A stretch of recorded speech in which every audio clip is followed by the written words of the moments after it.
Hi, I'm Pete. I've been leading the Healing on the Streets team for a year, and I've been coming to Trent for about 7 years. I've been trying to partner with the Holy Spirit in all aspects of my life. So a few weeks ago, a group of friends went to the pub after church, and I felt God prompting me to go and speak to somebody in a group at the other side of the building called Charlotte. Now, I didn't know anybody called Charlotte, so after a while, I went over and said, "Excuse me, is Charlotte here?" To which the reply was, "She's just left." Knowing the group went every week to the pub, the next week they were sat there in the corner and I said, "Excuse me, is Charlotte here? She wasn't here last week, but is she here tonight?" To which someone said, "Oh, she wasn't there last week. She was never there last week." And while they were saying that, she turned around with a hand up saying, "Hi, I'm Charlotte."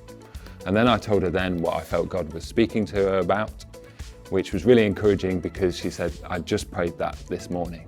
And to see God in all his love and his kindness meet her where she was at in that situation and just see her experience God's love through that message.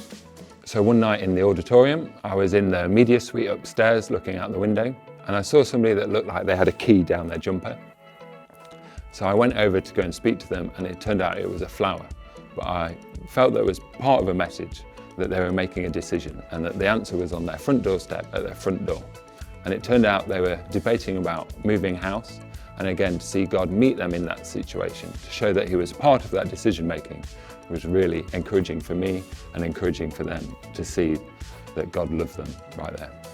So I love partnering with the Holy Spirit because you get to see God loving somebody in all his gentleness and his fullness.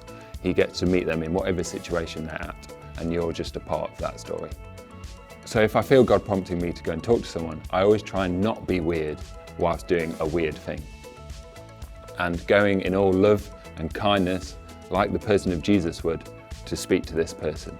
Now sometimes it feels daunting, but if it is God at work, it's great to see him in action.